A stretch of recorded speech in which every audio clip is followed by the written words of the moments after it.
Aku tidak pernah menyangka, 5 tahun pernikahanku akan berubah hanya dalam hitungan beberapa detik. Hari itu, aku sedang menyapu ruang tamu seperti biasa. Ibu mertuaku berdiri di atas kursi kecil untuk mengambil toples di lemari. Aku bahkan sedang membelakanginya. Tiba-tiba, bruk! Terdengar suara benda jatuh. Aku langsung berbalik. Kulihat ibu mertuaku sudah tergeletak di lantai sambil memegangi pinggangnya. Aku buru-buru berlari. Bu, ibu nggak apa-apa.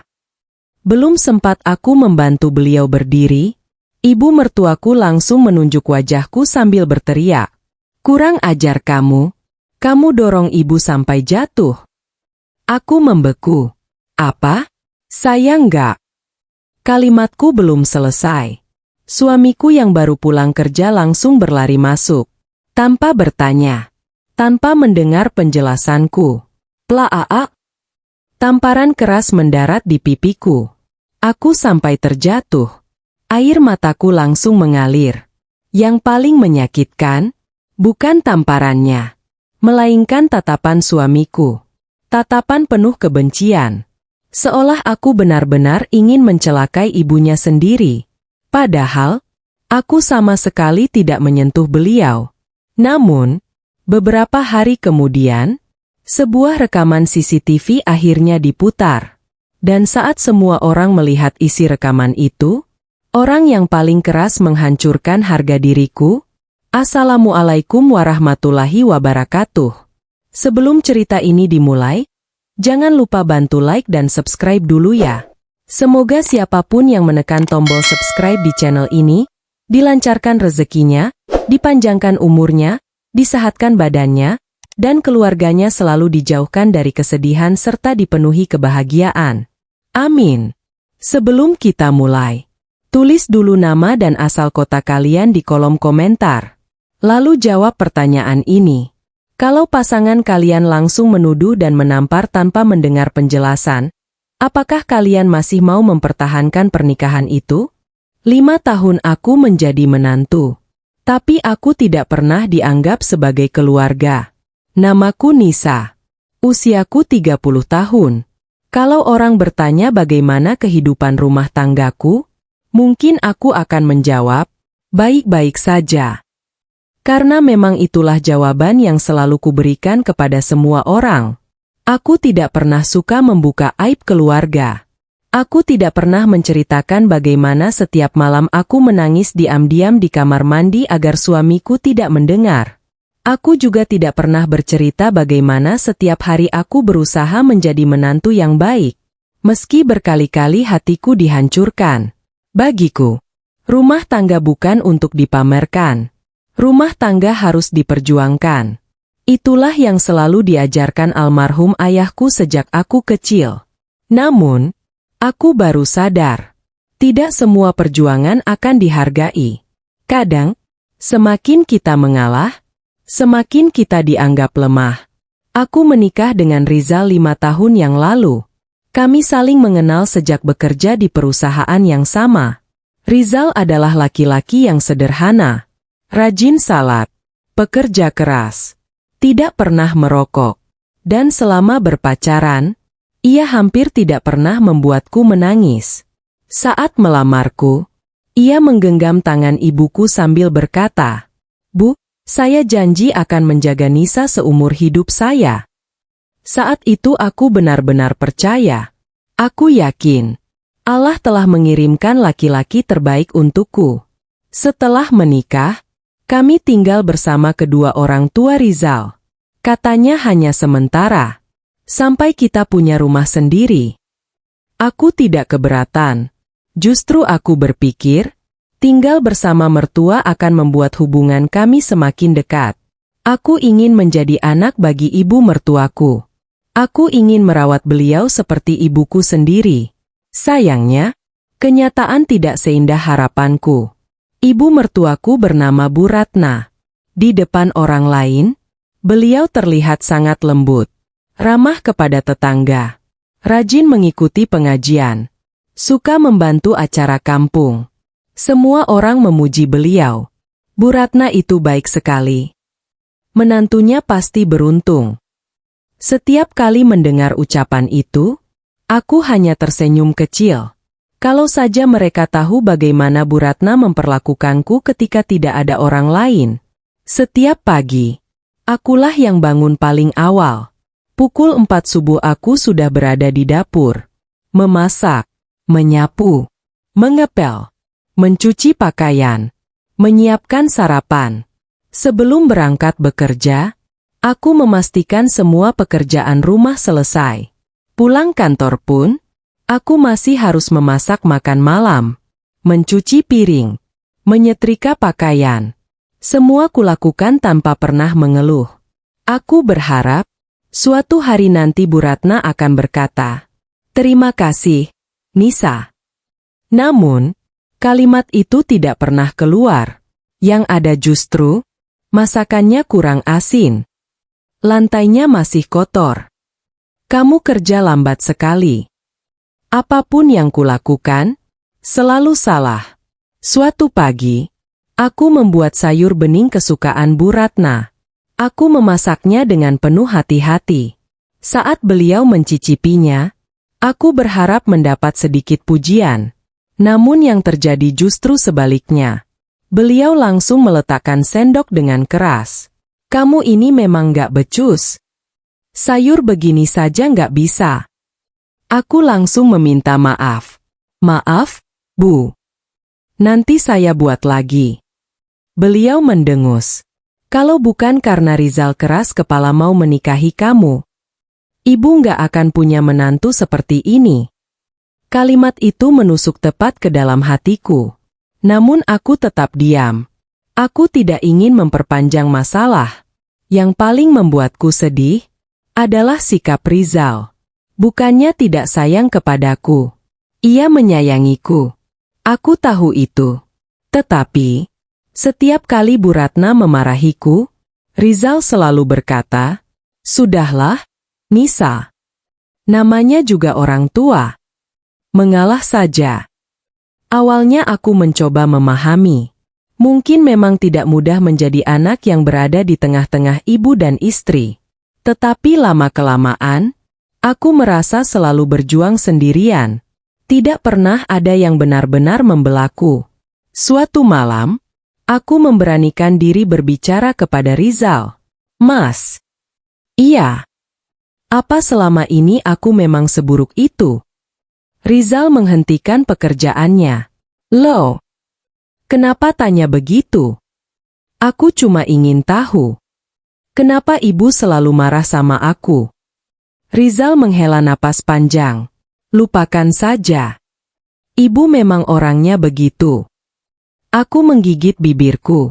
"Tapi aku capek, Mas. Aku sudah berusaha. Kenapa nggak pernah cukup?" Rizal memegang tanganku. "Nisa, aku tahu kamu sabar. Tolong sabar sedikit lagi.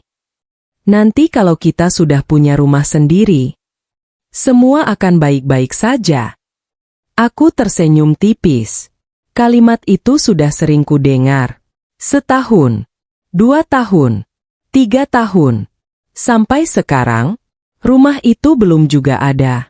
Dan aku masih tinggal di tempat yang setiap hari membuatku menangis.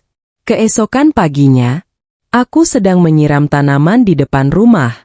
Tetangga kami, Bu Sinta, lewat sambil tersenyum. "Pagi, Nisa." "Pagi, Bu." "Rajin sekali." Aku hanya tersenyum. Bu Sinta lalu mendekat dan berkata pelan, "Kamu sehat?" "Iya." "Yakin?" Aku sedikit terkejut. "Kenapa memang, Bu?" Beliau menatap wajahku beberapa saat. "Luka di pipimu itu. Bekas apa?" Refleks aku menyentuh pipiku. Ternyata masih ada bekas kemerahan karena tanpa sengaja terkena gagang sapu saat membersihkan gudang kemarin. Aku buru-buru tersenyum. "Oh, nggak apa-apa. Cuma kena sapu." Bu Sinta mengangguk. Namun sorot matanya seperti tidak percaya.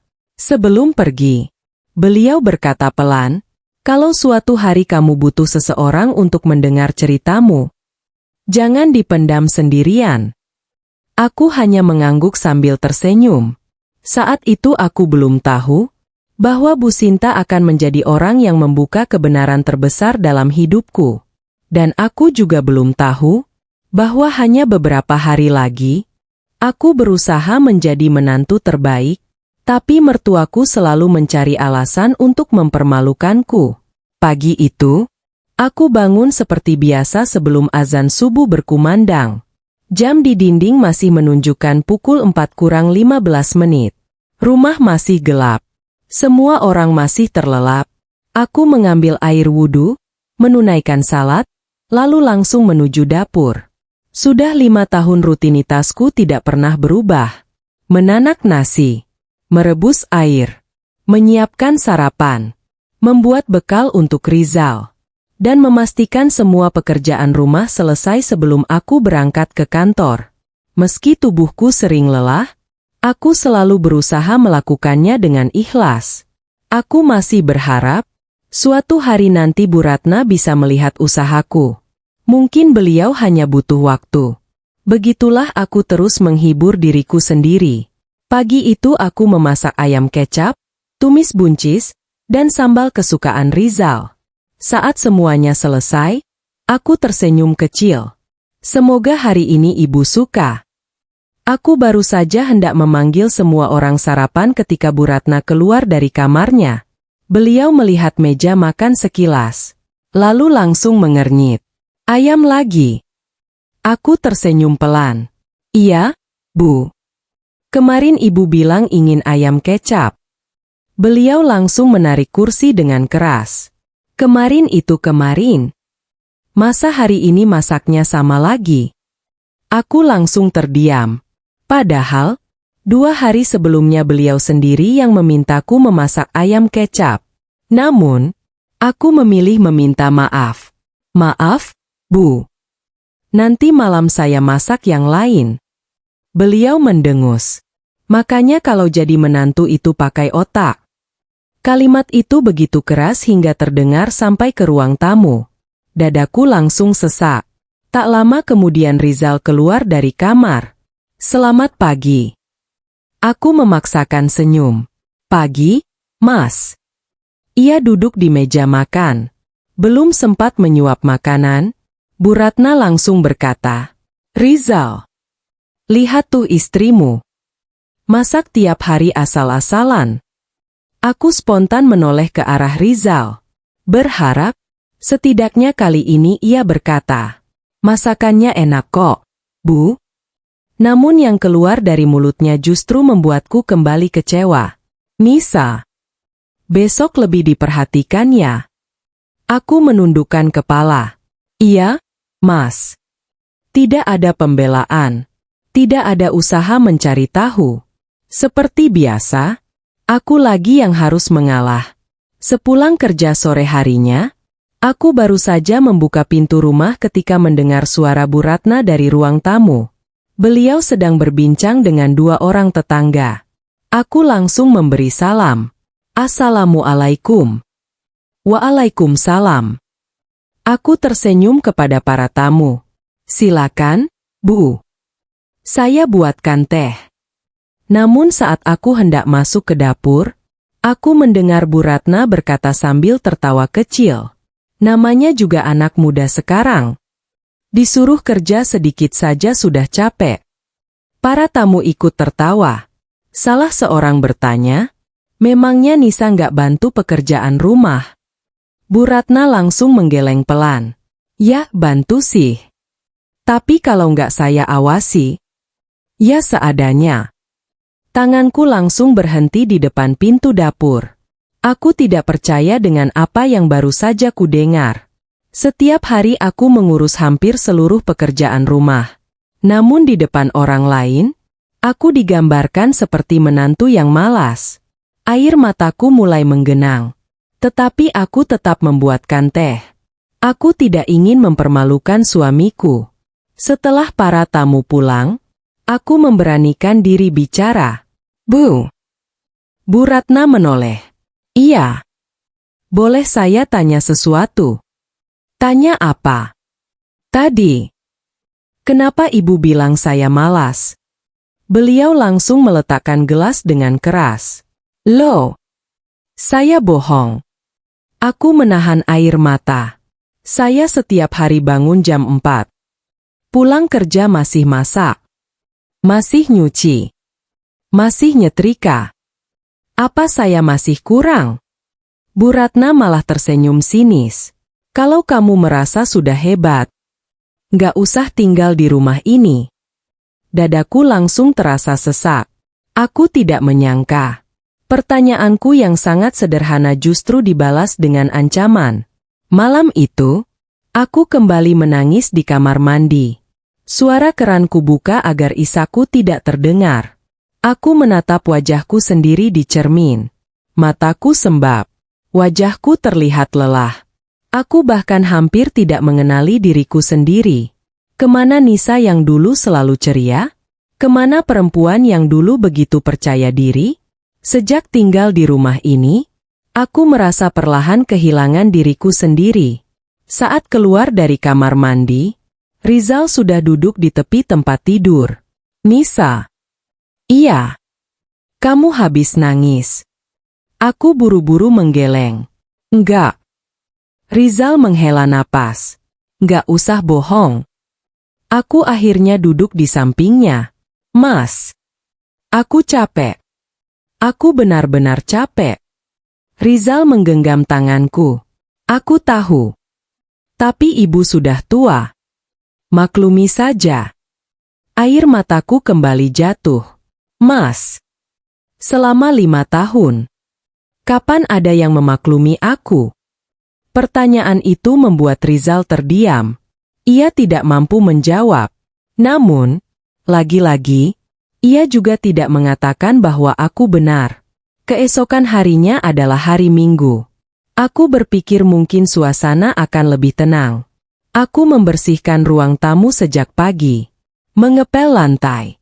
Mengelap meja. Merapikan lemari. Saat sedang membersihkan bagian atas lemari, aku melihat Bu Ratna membawa sebuah kursi kecil ke ruang tamu. Bu, biar saya saja. Beliau langsung menepis. Nggak usah. Kamu nanti malah bikin berantakan.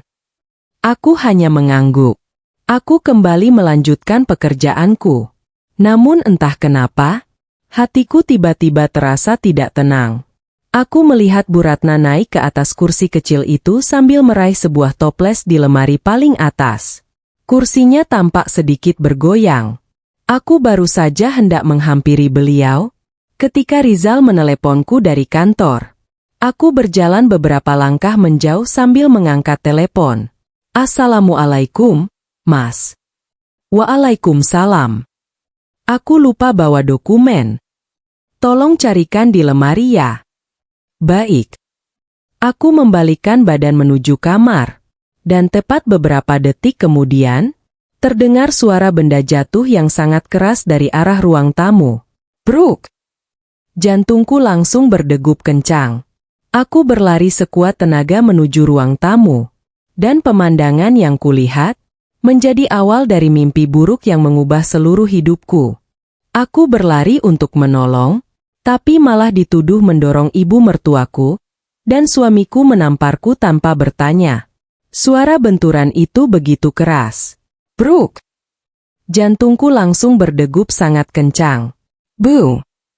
Aku menjatuhkan ponsel yang masih tersambung dengan Rizal, lalu berlari menuju ruang tamu sekuat tenaga. Saat tiba di sana, aku melihat kursi kecil sudah terguling ke samping. Toples kaca pecah berserakan di lantai. Dan Bu Ratna tergeletak sambil memegangi pinggangnya. Wajah beliau meringis kesakitan. Aku panik. Benar-benar panik. Tanpa berpikir panjang aku langsung berlutut di sampingnya. Bu, ibu nggak apa-apa. Sini, saya bantu berdiri. Aku baru saja mengulurkan tangan. Namun tiba-tiba, Bu Ratna menepis tanganku dengan kasar. Cukup. Aku terkejut. Bu. Beliau menatapku dengan sorot mata penuh kemarahan. Lalu, dengan suara keras hingga terdengar keluar rumah, beliau berteriak, "Kurang ajar kamu, Nisa?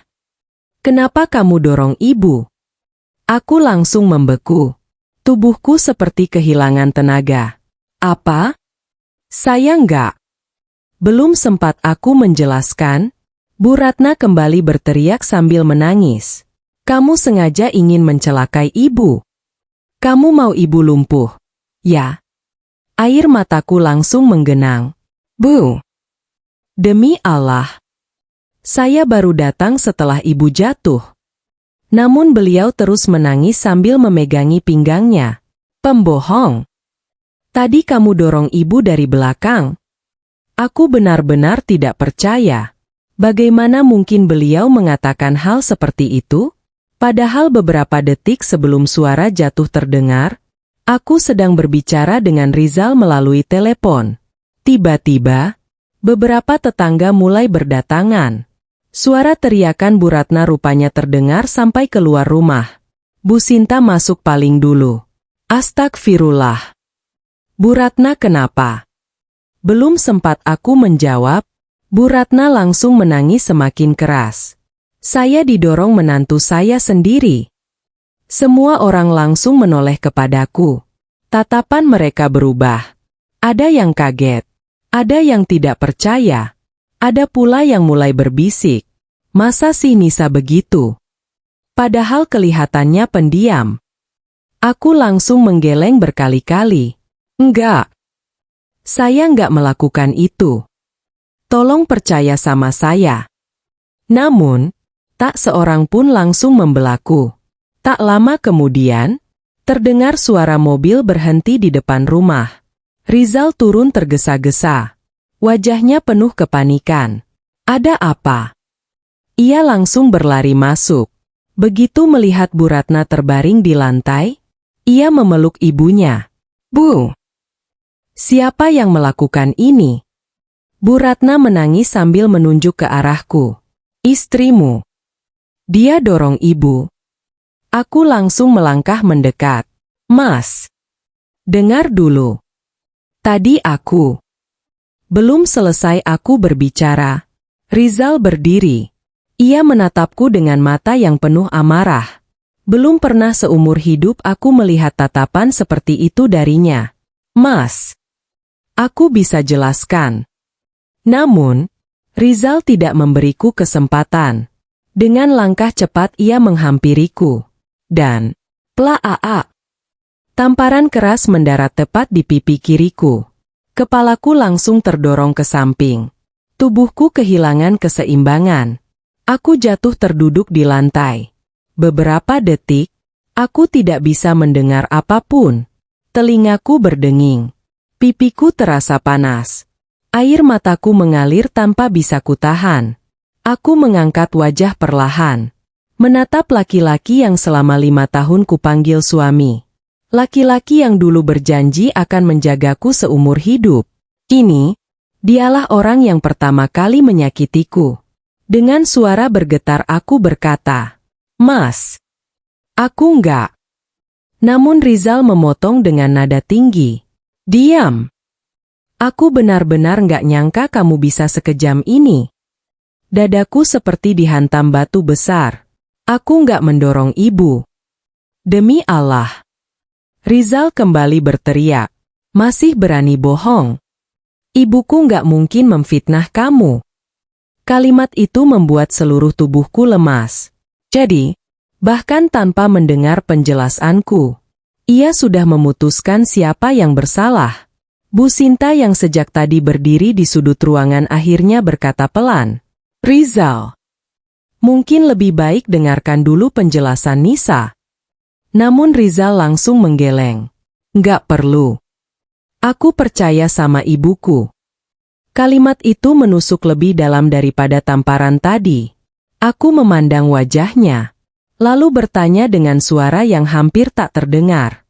"Mas, selama 5 tahun kita menikah. Apa kamu benar-benar nggak mengenalku?" Rizal tidak menjawab. Ia hanya membantu Bu Ratna berdiri. Seolah aku sudah tidak ada lagi di ruangan itu. Beberapa menit kemudian, ambulans datang. Bu Ratna dibawa ke rumah sakit. Rizal ikut pergi. Sebelum masuk ke mobil, ia menoleh kepadaku. Tatapannya masih dingin. Kalau memang ibu kenapa-kenapa, aku nggak akan pernah memaafkan kamu. Pintu mobil ditutup. Mobil melaju meninggalkan rumah. Aku masih berdiri di teras. Dengan pipi yang masih terasa perih. Dengan hati yang hancur berkeping-keping. Satu persatu tetangga mulai pulang. Bu Sinta menghampiriku. Beliau memegang pundakku. Nisa, kamu benar nggak mendorong Bu Ratna? Aku langsung menangis. Demi Allah, Bu. Saya baru datang setelah suara jatuh. Bu Sinta menatapku lama. Entah kenapa, raut wajahnya berubah seperti sedang mengingat sesuatu. Beliau kemudian berkata sangat pelan, "Kalau memang begitu, mungkin masih ada cara untuk membuktikan kalau kamu tidak bersalah." Aku langsung mengangkat wajah. "Cara apa, Bu?" Bu Sinta belum sempat menjawab. Ia hanya menatap ke arah sudut ruang tamu, ke arah sebuah benda kecil yang menempel di dekat plafon. Benda yang selama ini tidak pernah benar-benar kuperhatikan. Dan ternyata, benda itulah yang mungkin telah merekam seluruh kejadian. Aku diusir dari rumah, padahal aku belum sempat membela diriku sendiri. Mobil ambulans yang membawa Bu Ratna perlahan menghilang di ujung jalan. Aku masih berdiri mematung di depan rumah. Pipi kiriku masih terasa panas akibat tamparan Rizal. Namun rasa sakit di pipiku tidak seberapa dibandingkan rasa sakit di hatiku. 5 tahun aku menjadi istri. 5 tahun aku berusaha menjaga rumah tangga ini. Tetapi hanya dalam beberapa menit, suamiku memilih mempercayai orang lain tanpa mau mendengar satu kata pun dariku. Air mataku kembali jatuh. Aku bahkan tidak sadar sejak kapan tubuhku mulai gemetar. Bu Sinta masih berdiri di sampingku. Beliau memegang lenganku dengan lembut. Nisa, masuk dulu. Kamu pucat. Aku menggeleng pelan. Saya nggak apa-apa, Bu. Tidak. Kamu butuh istirahat. Aku akhirnya duduk di sofa ruang tamu. Pandanganku tertuju pada pecahan kaca yang masih berserakan di lantai. Toples yang tadi diambil Bu Ratna sudah hancur berkeping-keping. Sama seperti kepercayaanku kepada Rizal. Bu Sinta tiba-tiba menatap ke arah sudut plafon. Loh. Aku mengikuti arah pandangannya. Ada apa, Bu? Itu. Bukannya kamera CCTV baru? Aku ikut melihat. Benar. Di sudut ruang tamu ada kamera kecil berwarna putih. Aku baru ingat. Sekitar 2 minggu lalu, Pak Hendra memang pernah berkata ingin memasang CCTV karena beberapa kali ada paket yang hilang di depan rumah. Aku bahkan ikut membantu teknisinya memasang kamera itu. Namun setelah terpasang, aku tidak pernah memperhatikannya lagi. Dadaku langsung berdebar. Bu, kalau kamera itu menyala, berarti semua kejadian tadi terekam. Bu Sinta mengangguk pelan. Harusnya begitu. Harapan yang tadi hampir mati, perlahan mulai muncul kembali. Belum sempat aku berpikir lebih jauh, ponselku berdering. Nama Rizal muncul di layar. Tanganku langsung gemetar. Aku menarik napas panjang sebelum mengangkatnya. Halo, Mas. Namun suara yang terdengar sama sekali tidak seperti biasanya. Dingin, keras, dan penuh kemarahan. Nisa. Iya, Mas. Ibu harus dirawat beberapa hari. Dadaku kembali sesak. Bagaimana keadaan ibu? Dokter bilang pinggangnya terkilir. Aku menghela napas lega. Alhamdulillah. Belum sempat aku berkata apa-apa lagi, Rizal kembali berbicara. Selama ibu di rumah sakit, aku nggak mau lihat kamu di rumah. Aku terdiam. Apa? Kamu dengarkan. Pergi dari rumah. Air mataku langsung jatuh. Mas, Tolong dengarkan penjelasanku dulu. Namun Rizal kembali memotong. Aku sudah muak dengar alasan kamu. Kalau ibu pulang nanti, aku nggak mau kamu masih ada di rumah. Telepon langsung ditutup. Aku hanya bisa memandangi layar ponsel yang sudah gelap. Dadaku terasa sangat sesak. Aku bahkan belum diberi kesempatan membela diri. Tetapi hukuman sudah dijatuhkan. Bu Sinta yang melihatku menangis langsung bertanya, "Rizal." Aku hanya mengangguk. Dia mengusir saya. Bu Sinta langsung terkejut. Astagfirullah. Segampang itu dia mengambil keputusan. Aku tersenyum pahit. Mungkin karena dia benar-benar percaya saya mencelakai ibunya. Sore itu, aku masuk ke kamar. Perlahan aku membuka lemari, mengeluarkan koper kecil. Satu persatu pakaianku mulai kulipat. Setiap baju yang masuk ke dalam koper mengingatkanku pada kenangan bersama Rizal. Baju yang kupakai saat bulan madu. Gamis hadiah ulang tahun dari Rizal. Mukena yang kami beli bersama. Semua kenangan itu kini terasa begitu menyakitkan. Aku menangis sambil terus melipat pakaian. Saat sedang mengemasi barang, aku melihat foto pernikahan kami di atas meja. Di foto itu, Rizal sedang tersenyum sambil menggenggam tanganku. Aku mengambil bingkai foto itu, mengusapnya perlahan. "Mas, kenapa kamu nggak percaya sama aku?" Air mataku menetes mengenai kaca bingkai. Aku benar-benar tidak menyangka. Laki-laki yang dulu berjanji akan selalu menjadi tempatku pulang, kini justru mengusirku dari rumahnya. Menjelang maghrib, Pak Hendra pulang dari rumah sakit. Beliau masuk ke kamar saat melihat koperku sudah berada di depan pintu. "Nisa, kamu mau kemana?" Aku menunduk. Rizal menyuruh saya pergi. "Pak." Wajah Pak Hendra langsung berubah. "Dia mengusirmu?" Aku hanya mengangguk. Beliau menghela napas panjang, lalu berkata dengan suara pelan, "Saya minta maaf. Saya gagal menjadi ayah yang bisa melindungimu." Kalimat itu membuat tangisku pecah lagi. "Jangan minta maaf, Pak. Bapak tidak salah."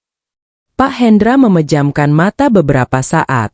Kemudian beliau berkata, "Nisa, saya tidak percaya kamu mendorong Bu Ratna." Aku langsung mengangkat wajah. "Apa?" Beliau mengangguk pelan. "Selama 5 tahun saya mengenalmu. Kamu bukan perempuan seperti itu." Air mataku kembali jatuh. Akhirnya, ada satu orang yang percaya kepadaku. Sebelum aku berangkat ke rumah ibuku, Pak Hendra menghampiriku. Beliau berbicara sangat pelan agar tidak terdengar orang lain. "Nisa." "Iya, Pak." "Besok, jangan lakukan apa-apa dulu." Aku mengernyit. "Kenapa?" Pak Hendra melirik ke arah ruang tamu, lalu berbisik, "Karena malam ini saya akan mengambil rekaman CCTV itu." Jantungku langsung berdetak sangat cepat. "Pak, kalau memang semuanya terekam." Pak Hendra mengangguk. "Kita akan tahu siapa yang sebenarnya berkata jujur." Harapan kembali muncul di dalam hatiku. Namun, aku belum tahu. Di rumah sakit, Bu Ratna ternyata sudah lebih dulu mengetahui keberadaan CCTV itu. Dan malam itu juga, beliau diam-diam memerintahkan seseorang untuk menghapus seluruh rekamannya. Mertuaku berusaha menghapus bukti, tapi takdir sudah menyiapkan kejutan untuknya. Malam itu aku sudah berada di rumah ibuku. Rumah sederhana yang dulu kutinggalkan setelah menikah. Begitu pintu dibuka, ibu langsung memelukku erat. "Nisa, ada apa sebenarnya?" Aku tak sanggup menjawab. Tangisku langsung pecah di pelukan beliau. Selama ini aku selalu menyembunyikan semua luka yang kualami. Aku tidak ingin membuat ibu khawatir. Namun malam itu, aku sudah tidak mampu lagi berpura-pura kuat. Setelah aku sedikit tenang, ibu mengusap rambutku. Ceritakan semuanya. Dengan suara yang masih bergetar, aku menceritakan semua yang terjadi. Mulai dari Bu Ratna yang menuduhku mendorongnya, hingga tamparan Rizal di depan para tetangga. Ibu hanya diam mendengarkan. Sesekali beliau menghapus air matanya sendiri. Ketika aku selesai bercerita, ibu menggenggam kedua tanganku. "Nak, ibu percaya sama kamu." Kalimat sederhana itu membuat dadaku terasa hangat. Aku kembali menangis. Ternyata, dipercaya oleh seseorang adalah hal yang sangat berharga. Sementara itu, di rumah sakit, Bu Ratna sedang berbaring di ruang perawatan. Rizal duduk di samping tempat tidur sambil mengupas buah. "Bu, kalau ibu butuh apa-apa bilang ya." Bu Ratna mengangguk pelan. Namun pikirannya sama sekali bukan tentang rasa sakit di pinggangnya. Yang ada di kepalanya hanya satu, CCTV. Tiba-tiba beliau bertanya, "Rizal." "Iya, Bu." "Kamera yang dipasang di ruang tamu itu masih menyala?" Rizal mengangguk. "Iya." "Kenapa memang?" Wajah Bu Ratna langsung berubah tegang. "Oh, nggak apa-apa. Ibu cuma tanya." Namun setelah Rizal keluar membeli obat, Bu Ratna diam-diam mengambil ponselnya. Beliau menelepon seseorang. "Halo." "Iya, saya. Tolong datang ke rumah sekarang. Ada kamera CCTV di ruang tamu. Hapus semua rekaman hari ini. Harus malam ini juga." Setelah menutup telepon, Bu Ratna menghela napas lega. Beliau yakin, kalau rekaman itu hilang, maka tidak akan ada lagi yang bisa membuktikan kebohongannya. Di sisi lain, Pak Hendra baru saja tiba di rumah. Beliau langsung menuju ruang tamu. Tatapannya tertuju pada kamera CCTV di sudut plafon. Beliau mengambil ponsel, lalu mencoba membuka aplikasi CCTV. Namun, layarnya hanya menampilkan tulisan, "Perangkat offline." Pak Hendra mengernyit. "Kenapa mati?" Beliau mencoba menyambungkan ulang. Tetap tidak bisa. Perasaan beliau mulai tidak enak. Beberapa menit kemudian, bel pintu berbunyi. Pak Hendra membukanya. Di depan rumah berdiri seorang pria muda membawa tas peralatan. "Permisi, Pak. Saya dari toko CCTV." Pak Hendra terkejut. "Dari toko CCTV?" "Iya. Kami mendapat permintaan untuk memperbaiki kamera di rumah ini." Pak Hendra langsung curiga. "Siapa yang meminta?" Pria itu menjawab polos, "Seorang ibu. Katanya kamera bermasalah dan harus direset." Jantung Pak Hendra langsung berdegup. Beliau tidak pernah menghubungi teknisi. Lalu, siapa yang memanggil orang ini? Pak Hendra menatap pria itu beberapa detik. Kemudian bertanya, "Siapa nama ibu yang menelepon?" Pria itu membuka ponselnya. "Bu Ratna, Pak." Mendengar nama istrinya disebut, wajah Pak Hendra langsung berubah. Beliau akhirnya mengerti. Bu Ratna rupanya ingin menghapus rekaman CCTV. Tanpa banyak bicara beliau langsung berkata tegas, "Maaf. Saya tidak pernah meminta perbaikan. Silakan pulang." Pria itu tampak bingung. Tapi Bu Ratna bilang, "Saya yang punya rumah. Tidak ada yang boleh menyentuh kamera itu." Pria tersebut akhirnya meminta maaf lalu pergi. Pak Hendra menutup pintu perlahan. Dadanya terasa sesak. Selama puluhan tahun menikah, baru kali ini beliau benar-benar takut terhadap tindakan istrinya sendiri. Malam semakin larut. Pak Hendra kembali mencoba membuka aplikasi CCTV. Kali ini kamera berhasil tersambung. Beliau mengembuskan napas lega. Alhamdulillah. Berarti rekamannya masih ada. Namun saat hendak membuka rekaman siang tadi, layar kembali berhenti. Sistem meminta kata sandi administrator. Pak Hendra mencoba memasukkan beberapa kombinasi. Semuanya gagal. Beliau baru teringat, 2 hari yang lalu, Bu Ratna pernah meminta ponsel beliau dengan alasan ingin melihat rekaman kamera. Jangan-jangan, kata sandinya sudah diubah. Pak Hendra menggenggam ponselnya erat. Tidak. Aku harus mendapatkan rekaman itu. Keesokan paginya, aku sedang membantu ibu menyapu halaman ketika ponselku berbunyi. Ternyata Pak Hendra yang menelepon. Dengan cepat aku mengangkatnya. Assalamualaikum, Pak. Waalaikumsalam, Nisa. Suara beliau terdengar sangat serius. Nisa, ada kabar baik. Dan ada kabar buruk. Dadaku langsung berdebar. Kabar baiknya. Rekaman CCTV belum sempat dihapus. Aku langsung menutup mulutku. Air mataku hampir jatuh. Alhamdulillah. Lalu, kabar buruknya apa, Pak? Pak Hendra menarik napas panjang. Seseorang sudah mengganti kata sandi CCTV. Dan orang itu kemungkinan besar adalah Bu Ratna. Aku langsung terdiam.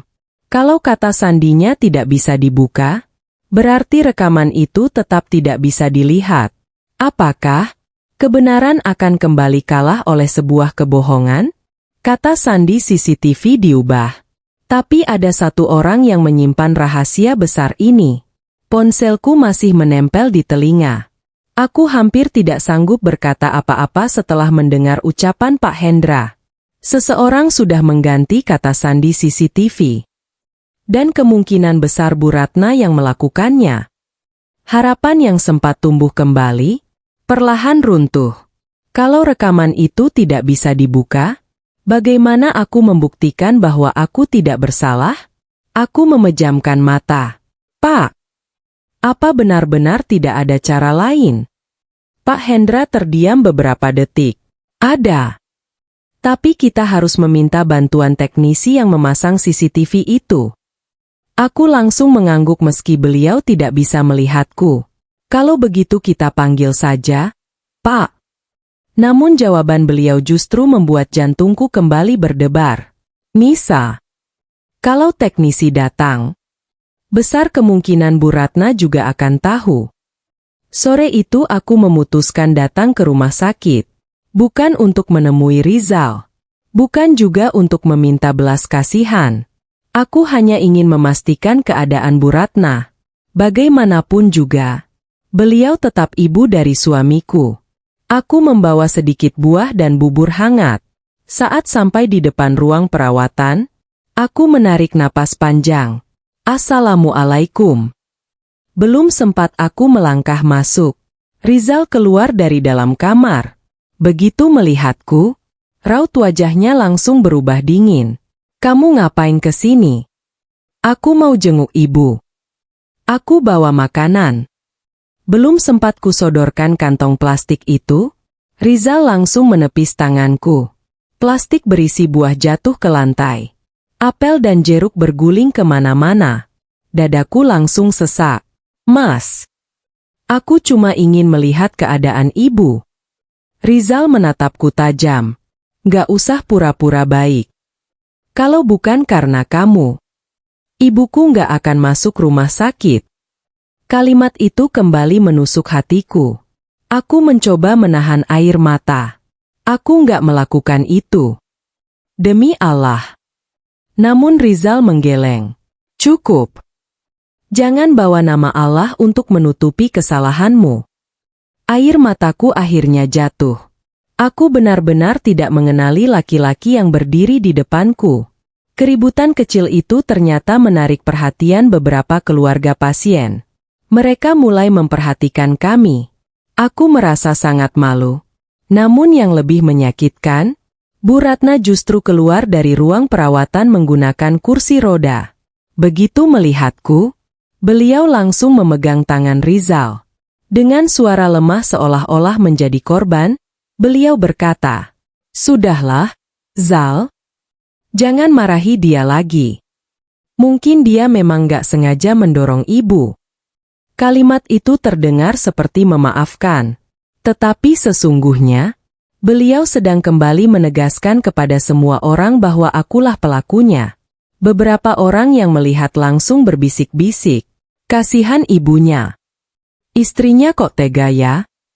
Aku menggigit bibirku. Aku ingin berteriak. Aku ingin mengatakan bahwa semuanya bohong.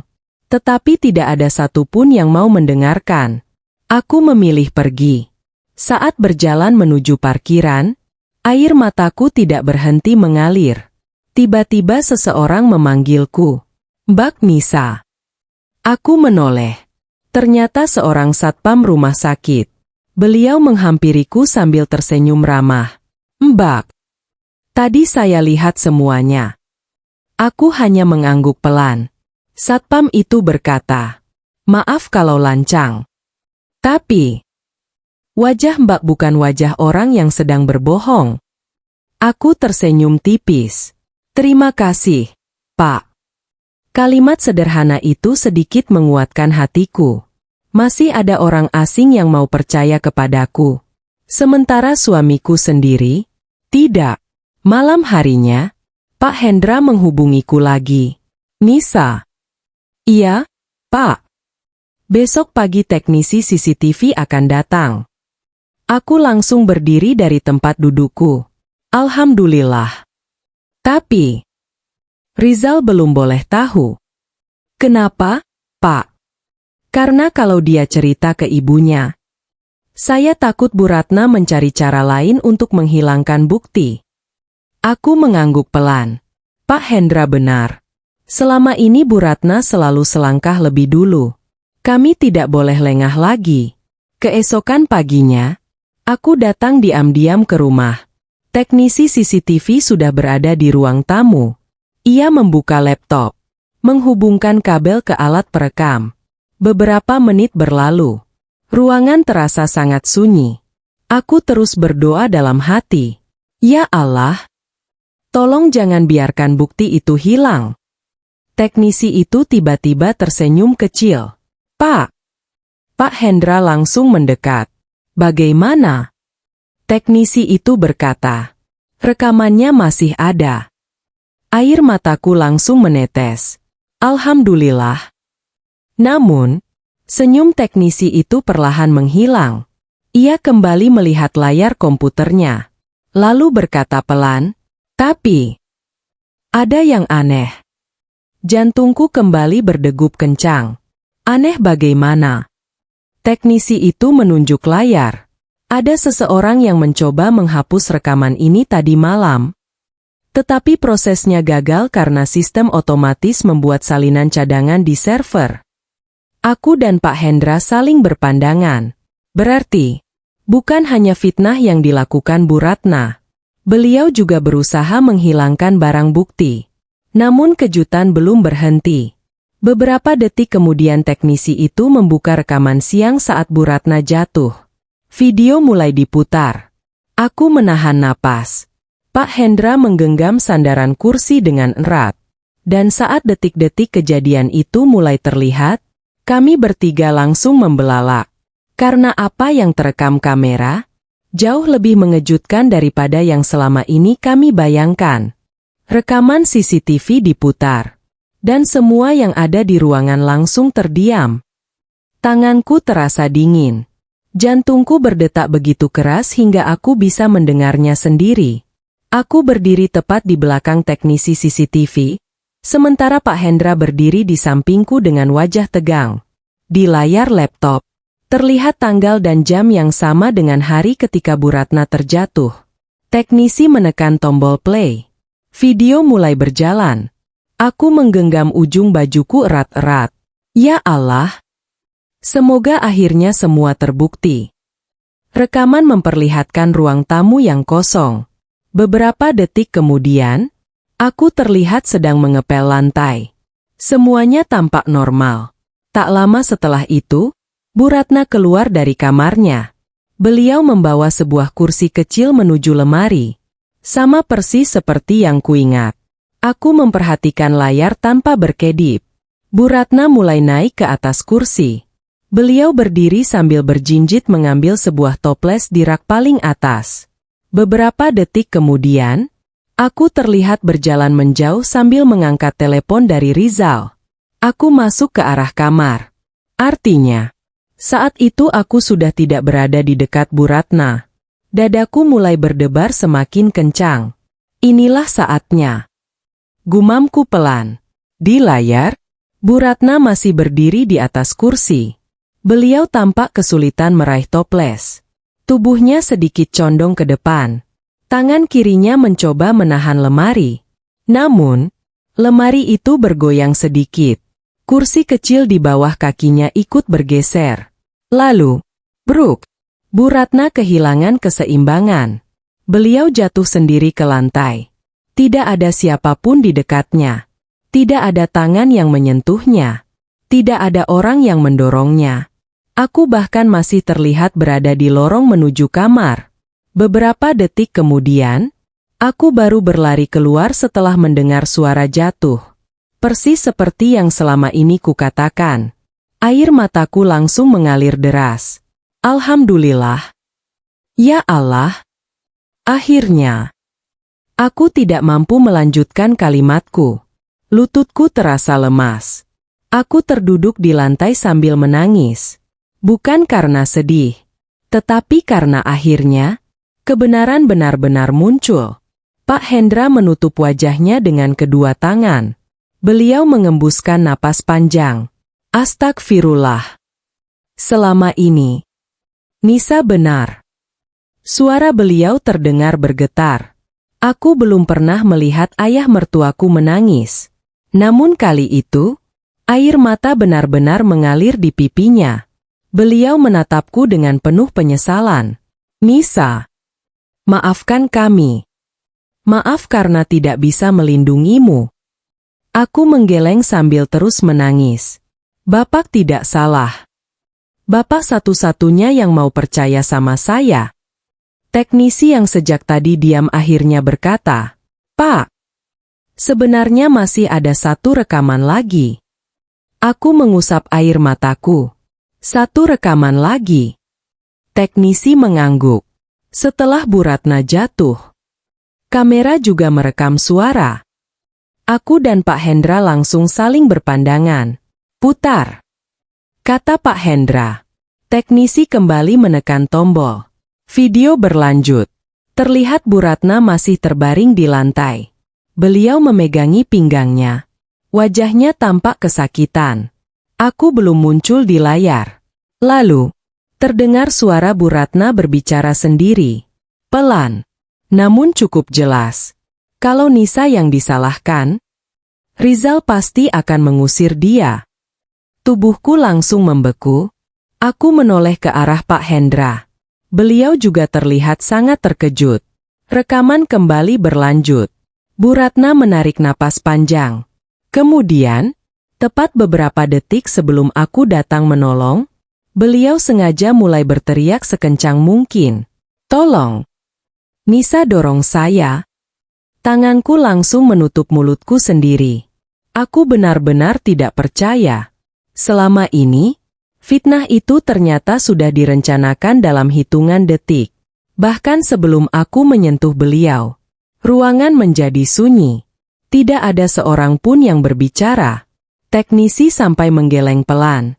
Pak, selama saya bekerja memasang CCTV, baru kali ini saya melihat kejadian seperti ini.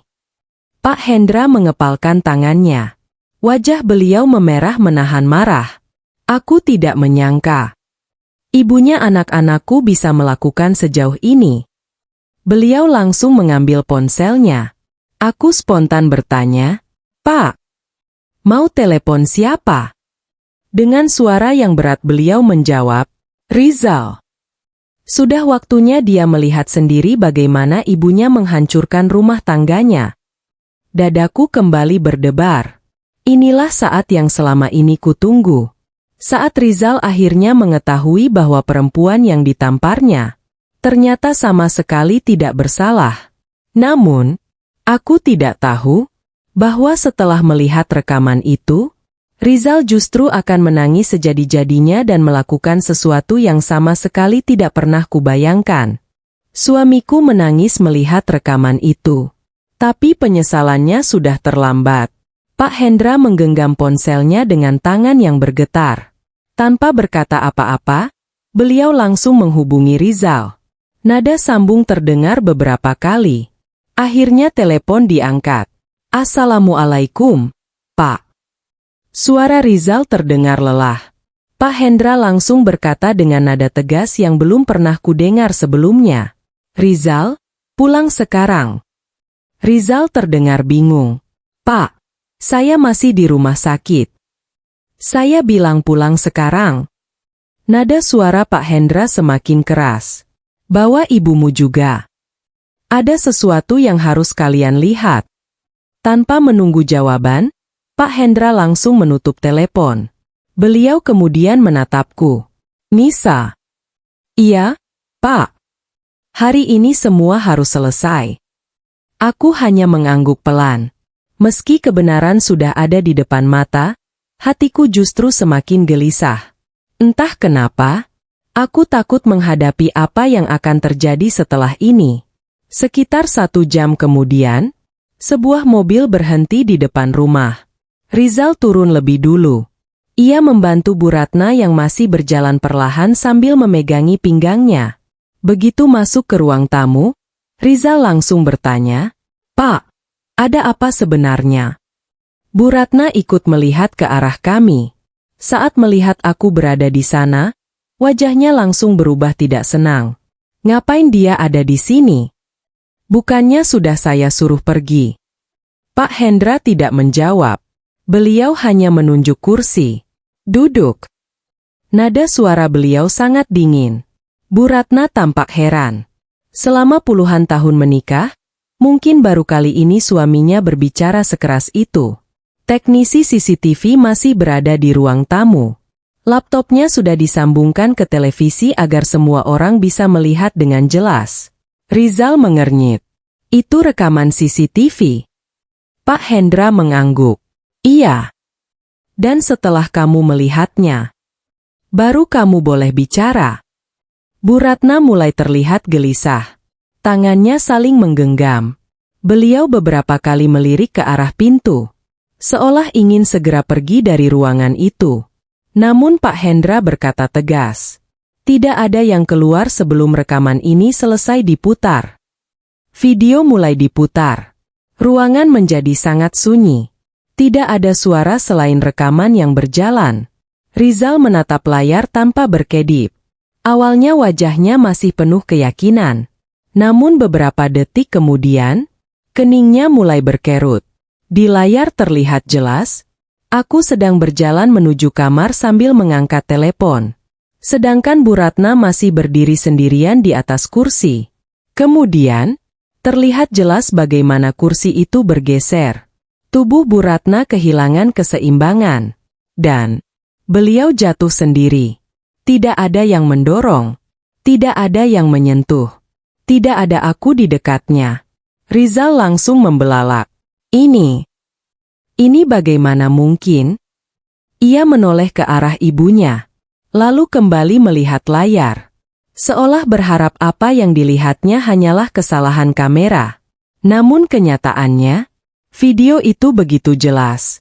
Belum sempat Rizal berkata apa-apa, rekaman berikutnya diputar. Suara Bu Ratna terdengar memenuhi ruang tamu. Kalau Nisa yang disalahkan, Rizal pasti akan mengusir dia. Wajah Rizal langsung pucat. Matanya membesar. Bibirnya bergetar. "Bu!" Suara itu hampir tidak terdengar. Rekaman terus berjalan. Terdengar lagi suara Bu Ratna. "Tolong! Nisa dorong saya." Padahal saat itu, aku bahkan belum masuk ke ruang tamu. Televisi kemudian berhenti. Ruangan kembali sunyi. Sunyi yang terasa begitu menyesakkan. Rizal perlahan berdiri. Matanya tidak pernah lepas dari wajah ibunya. "Bu!" Suaranya bergetar hebat. "Kenapa? Kenapa ibu melakukan ini?" Bu Ratna langsung menangis. "Rizal, dengar penjelasan ibu dulu." Namun Rizal menggeleng. Air mata mulai jatuh dari kedua matanya. Penjelasan apa lagi, Bu? Semuanya sudah terlihat. Ia memegang kepalanya sendiri, lalu tiba-tiba berjongkok di lantai. Tangisnya pecah. Untuk pertama kalinya sejak kami menikah, aku melihat Rizal menangis sejadi-jadinya. Beberapa saat kemudian, Rizal perlahan berdiri dan berjalan ke arahku. Aku refleks mundur selangkah. Entah kenapa, bayangan tamparan itu masih menghantuiku. Melihat reaksiku, Rizal langsung berhenti. Wajahnya semakin hancur. Dengan suara yang nyaris tak terdengar ia berkata, "Nisa, maafkan aku." Aku hanya diam. Air mataku kembali mengalir. Rizal kemudian melakukan sesuatu yang membuat semua orang terkejut. Di hadapan ayahnya, di hadapan ibunya, di hadapan teknisi CCTV, dan di hadapanku, Rizal perlahan berlutut. Air matanya terus mengalir.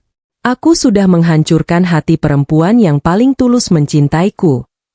Aku bahkan tidak memberimu kesempatan untuk menjelaskan. Aku menamparmu.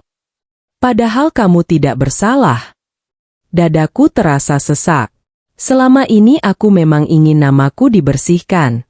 Namun ketika permintaan maaf itu benar-benar datang, luka di hatiku ternyata belum juga sembuh. Di sudut ruangan, Bu Ratna memandang semua itu dengan wajah penuh penyesalan.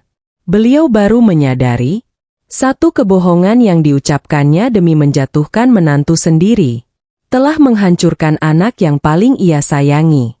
Namun, Pak Hendra perlahan berdiri dari kursinya. Beliau menatap istrinya dengan sorot mata yang penuh kekecewaan. Lalu berkata dengan suara berat, "Ratna, masih ada satu kebenaran lagi yang selama ini kamu sembunyikan." Ucapan itu membuat Bu Ratna langsung membeku. Wajahnya seketika pucat. Sementara aku dan Rizal saling berpandangan dengan penuh kebingungan. Kebenaran apa lagi yang selama ini disembunyikan Bu Ratna? Rahasia yang disimpan mertuaku selama bertahun-tahun akhirnya terbongkar. Dan suamiku hancur mendengarnya. Ruang tamu masih dipenuhi suasana yang mencekam. Rizal masih berlutut di hadapanku. Air matanya belum berhenti mengalir. Sementara Bu Ratna terduduk lemas di kursi, wajahnya pucat seperti kehilangan seluruh kekuatannya. Namun Pak Hendra belum selesai berbicara. Beliau menarik napas panjang, lalu menatap istrinya dengan penuh kekecewaan. "Ratna, selama ini aku memilih diam demi menjaga nama baik keluarga. Tapi setelah apa yang kamu lakukan kepada Nisa, aku tidak bisa diam lagi." Bu Ratna langsung menggeleng panik. "Pak, jangan. Tolong jangan." Aku mengernyit. Belum pernah kulihat Bu Ratna setakut itu. Rizal perlahan berdiri. "Pak, maksud Bapak apa?" Pak Hendra menatap anaknya dengan mata yang berkaca-kaca. "Rizal, ayah ingin bertanya. Selama 5 tahun menikah, berapa kali ibumu mengadu tentang Nisa kepadamu?" Rizal berpikir sejenak. "Lumayan sering.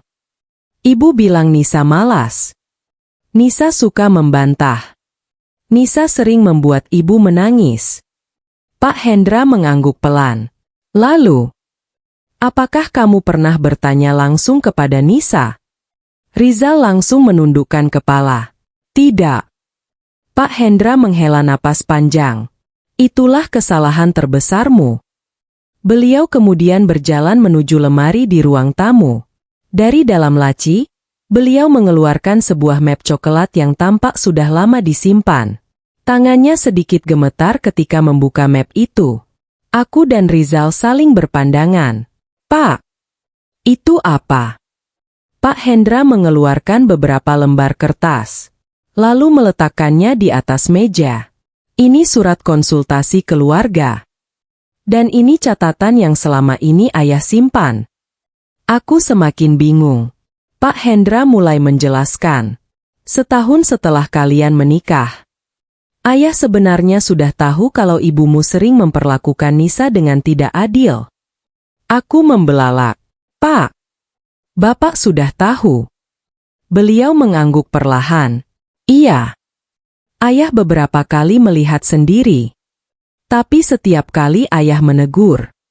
Ibumu selalu menangis dan berjanji tidak akan mengulanginya. Bu Ratna langsung menangis. Pak, cukup. Tolong. Namun Pak Hendra tetap melanjutkan. Nisa, ayah minta maaf. Selama ini ayah terlalu percaya bahwa ibumu akan berubah. Ternyata ayah salah. Air mataku kembali mengalir. Aku sama sekali tidak menyangka. Selama ini ternyata Pak Hendra mengetahui sebagian penderitaanku. Beliau hanya berharap keadaan akan membaik. Namun harapan itu tidak pernah menjadi kenyataan. Pak Hendra lalu menatap Rizal. Ada satu hal lagi yang harus kamu tahu. Rizal mengangkat wajahnya. Apa, Pak? Beliau menunjuk Bu Ratna. Selama 5 tahun. Bukan sekali ini saja ibumu memfitnah Nisa. Jantungku langsung berdegup kencang. Rizal pun terlihat terkejut. Apa maksud Bapak? Pak Hendra membuka catatan itu. 5 bulan setelah kalian menikah. Dompet ibumu pernah hilang. Ingat. Rizal langsung mengangguk. Iya. Waktu itu ibu bilang Nisa yang mengambil. Aku langsung menoleh ke arah Rizal. Hari itu adalah hari pertama aku menangis semalaman karena dituduh mencuri. Pak Hendra berkata pelan. Dompet itu sebenarnya ditemukan sendiri oleh ayah. Di dalam lemari pakaian ibumu. Ruangan kembali sunyi. Rizal memandang ibunya dengan tatapan tak percaya. Bu, itu benar. Bu Ratna menutup wajahnya sambil menangis. Beliau tidak menjawab. Diamnya sudah menjadi jawaban. Pak Hendra kembali melanjutkan. Lalu gelang emas yang katanya hilang. Sebenarnya juga ditemukan di dalam tas ibumu sendiri. Aku menutup mulutku. Air mataku kembali jatuh. Aku masih ingat betapa Bu Ratna memarahiku seharian karena gelang itu. Beliau bahkan mengatakan aku membawa sial bagi keluarga. Ternyata, semua itu tidak pernah benar. Rizal mundur beberapa langkah. Ia memegang kepalanya. Ya Allah! Selama ini, aku mempercayai semua itu. Air matanya kembali mengalir. Ia menoleh ke arahku. Wajahnya benar-benar hancur. Nisa, berapa banyak kamu menangis? Karena aku tidak mampu menjawab. Aku hanya menundukkan kepala. Karena kalau aku mulai mengingat semuanya, lukaku kembali terasa. Tiba-tiba, Bu Ratna bangkit dari kursinya. Beliau berjalan menghampiriku dengan langkah yang tertatih. Lalu, untuk pertama kalinya sejak aku menjadi menantunya, Bu Ratna berlutut di hadapanku. Tangisnya pecah. Beliau memegang kedua tanganku erat-erat. Nisa, maafkan ibu. Ibu iri. Aku langsung terdiam. Iri. Bu Ratna mengangguk sambil terus menangis. Sejak kamu datang, Rizal semakin perhatian kepadamu. Ibu takut kehilangan anak satu-satunya. Karena itu, ibu terus berusaha membuat Rizal membencimu. Kalimat itu membuat seluruh ruangan terdiam. Bahkan Rizal sampai mundur beberapa langkah. Air matanya semakin deras.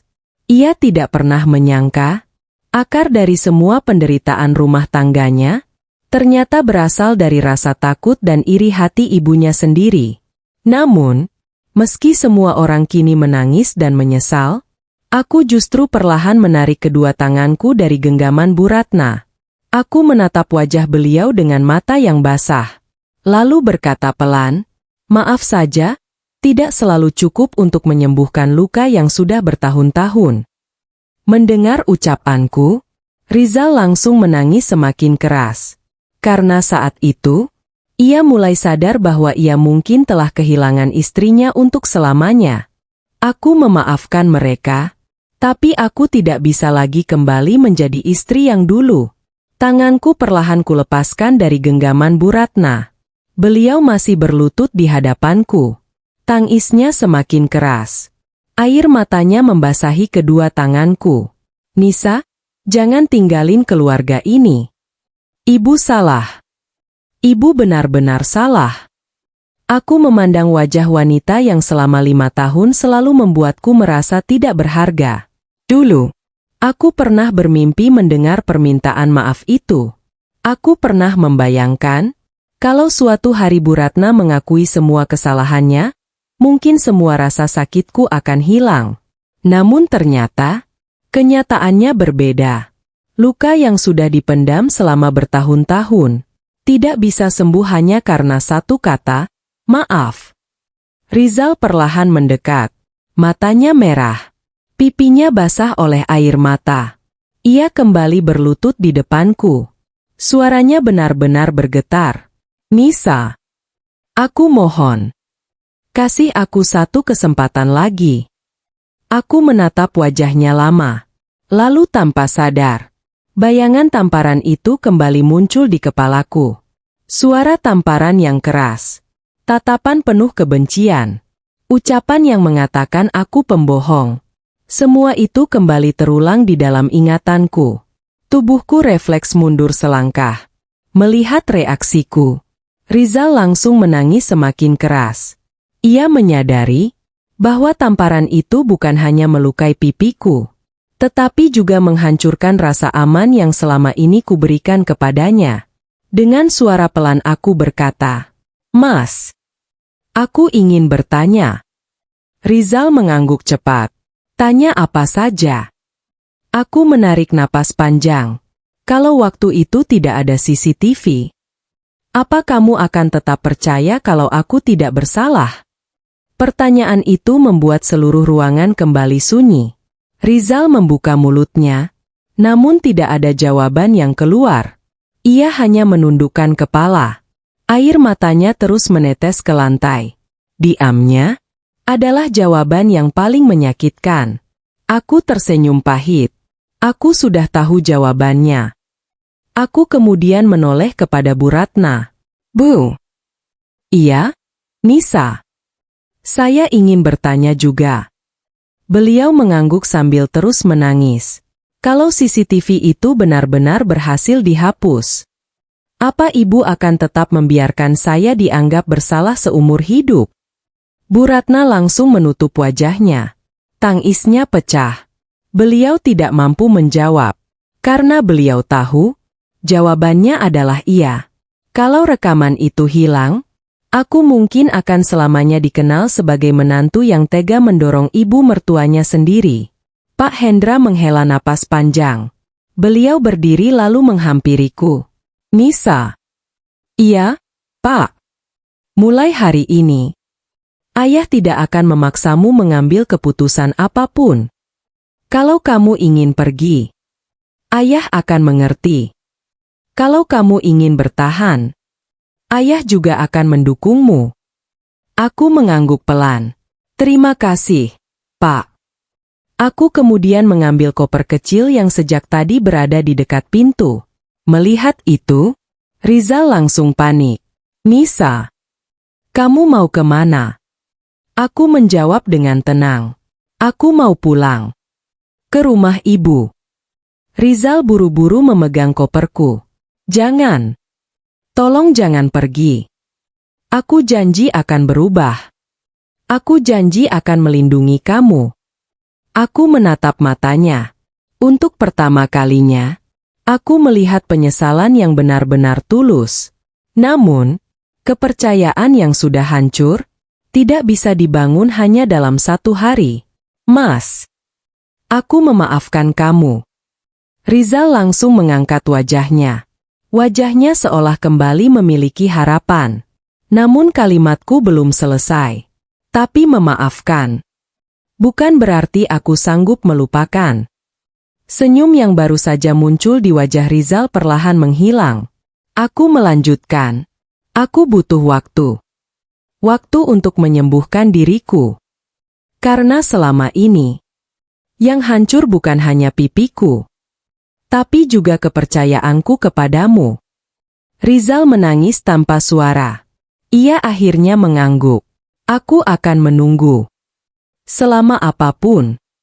Aku akan membuktikan kalau aku pantas mendapatkan maafmu. Sebelum aku melangkah keluar, Bu Ratna tiba-tiba memanggilku. Nisa. Aku berhenti. Beliau berkata sambil menangis. Mulai hari ini, Ibu akan menceritakan kebenaran kepada semua tetangga. Ibu sendiri yang akan membersihkan nama baikmu. Aku hanya mengangguk pelan. Itu memang seharusnya, Bu. Aku keluar dari rumah itu dengan langkah pelan. Rumah yang selama 5 tahun menjadi tempatku berharap diterima sebagai keluarga. Rumah yang juga menjadi saksi begitu banyak air mata. Saat pintu tertutup di belakangku, aku tidak merasa menang. Aku juga tidak merasa kalah. Yang kurasakan hanyalah lega. Karena akhirnya, semua kebohongan telah terbongkar. Namun aku belum tahu, keputusan terbesar dalam hidupku masih menungguku. Dan keputusan itu akan menentukan apakah aku akan kembali menjadi istri Rizal, atau mengakhiri pernikahan yang selama ini kuperjuangkan. Aku memilih pergi, dan saat itulah mereka benar-benar menyadari nilai seorang menantu yang selama ini mereka sia-siakan. Hari itu, aku tidak langsung menoleh ke belakang. Aku terus melangkah meninggalkan rumah yang selama 5 tahun menjadi saksi begitu banyak air mata. Koper kecil berada di tangan kananku. Sementara di belakangku, aku masih bisa mendengar suara tangisan Rizal memanggil namaku. Nisa, tolong jangan pergi. Langkahku sempat terhenti. Aku memejamkan mata. Jujur, hatiku masih mencintainya. Bagaimanapun juga, Rizal adalah laki-laki yang pernah menjadi tempatku bersandar. Laki-laki yang dulu membuatku percaya bahwa rumah tangga kami akan penuh kebahagiaan. Tetapi, cinta saja tidak cukup. Kepercayaan yang telah dihancurkan jauh lebih sulit untuk dipulihkan. Aku mengusap air mataku, lalu kembali berjalan. Kali ini tanpa menoleh lagi. Hari-hari berikutnya terasa sangat sunyi. Aku kembali tinggal bersama ibuku. Beliau tidak pernah memaksaku mengambil keputusan. Setiap malam beliau hanya berkata, "Sembuhkan dulu hatimu, Nak. Jangan mengambil keputusan saat masih terluka." Aku mengikuti nasihat itu. Aku mulai fokus bekerja. Aku kembali menjalani kehidupanku. Perlahan, aku menemukan kembali diriku yang selama ini hilang. Aku mulai bisa tersenyum. Aku mulai tidur tanpa menangis. Dan untuk pertama kalinya setelah bertahun-tahun, aku merasa damai. Sementara itu, Rizal tidak pernah berhenti mencoba meminta maaf. Hampir setiap minggu ia datang ke rumah ibuku. Kadang membawa makanan, kadang membawa bunga, kadang hanya datang untuk menitipkan sepucuk surat. Namun, aku belum siap bertemu dengannya. Bukan karena membenci, melainkan karena luka itu masih ada. Aku membutuhkan waktu. Dan ia akhirnya belajar menghormati keputusan itu. Yang paling berubah justru Bu Ratna. Beliau benar-benar melakukan apa yang pernah dijanjikannya. Satu persatu tetangga didatangi. Di depan mereka, Bu Ratna mengakui semuanya. Dengan suara bergetar beliau berkata, "Nisa tidak pernah mendorong saya. Saya yang berbohong. Saya yang memfitnah menantu saya sendiri." Banyak tetangga terkejut. Sebagian tidak percaya. Sebagian lagi langsung menghubungiku untuk meminta maaf karena pernah ikut menghakimi. Saat membaca pesan-pesan itu, aku hanya tersenyum tipis. Aku tidak menyimpan dendam kepada mereka. Karena aku tahu, mereka hanya percaya pada cerita yang selama ini mereka dengar. Beberapa bulan kemudian, Pak Hendra datang ke rumah ibuku. Beliau membawa sebuah map. "Nisa, ayah hanya ingin menyerahkan ini." Aku membuka map itu. Ternyata isinya adalah sertifikat rumah yang selama ini ditempati Rizal dan kedua mertuaku. Aku langsung menggeleng. Pak, saya tidak mengerti. Pak Hendra tersenyum sedih. Ayah sudah pindah bersama ibumu ke rumah adik ayah. Rumah itu sekarang atas nama Rizal. Lalu kenapa diberikan kepada saya? Beliau menghela napas. Karena Rizal bilang, rumah itu tidak pantas kutempati kalau Nisa tidak ada di dalamnya. Air mataku kembali jatuh. Aku tidak mengambil sertifikat itu. Aku mengembalikannya kepada Pak Hendra. Pak, saya tidak pernah menginginkan rumah. Saya hanya ingin dipercaya. Pak Hendra menundukkan kepala. Ayah tahu. Dan itulah yang paling gagal kami berikan kepadamu. 6 bulan berlalu. Suatu sore, aku sedang menyiram bunga di halaman rumah ibu ketika seseorang datang. Rizal. Wajahnya jauh berbeda. Tubuhnya lebih kurus. Tatapannya tidak lagi dipenuhi amarah, melainkan penyesalan. Ia berdiri cukup jauh. Tidak berani mendekat. Nisa, aku tidak datang untuk memaksamu pulang. Aku hanya ingin mengucapkan satu kalimat. Aku mengangguk pelan. Silakan. Rizal menarik napas panjang. Terima kasih. Aku mengernyit. Terima kasih. Iya. Karena kamu pernah menjadi istri terbaik. Dan karena kepergianmu membuatku sadar bahwa seorang suami tidak boleh menghukum istrinya hanya karena mendengar satu pihak. Air mataku kembali menetes. Aku melihat ketulusan di wajahnya. Ia benar-benar telah berubah. Namun, perubahan itu datang setelah semuanya terlambat. Aku tersenyum tipis. Mas, aku sudah memaafkan kamu. Tapi, aku memilih melanjutkan hidupku dengan cara yang berbeda. Rizal menundukkan kepala. Meski matanya kembali berkaca-kaca. Kali ini ia tidak memaksa. Ia hanya mengangguk. Aku mengerti. Semoga kamu selalu bahagia. Itu sudah cukup buatku. Lalu, ia berbalik dan berjalan pergi. Tanpa memohon. Tanpa memaksa. Tanpa menoleh lagi. Aku memandangi punggungnya hingga menghilang di ujung jalan. Dalam hati aku berdoa, semoga Allah mengampuni kesalahan kita semua, dan semoga tidak ada lagi rumah tangga yang hancur karena fitnah dan prasangka. Hari itu, aku benar-benar menutup lembaran lama dalam hidupku. Aku kehilangan seorang suami. Tetapi aku menemukan kembali harga diriku. Dan aku sadar, tidak ada cinta yang layak dipertahankan jika harus mengorbankan kehormatan dan kepercayaan.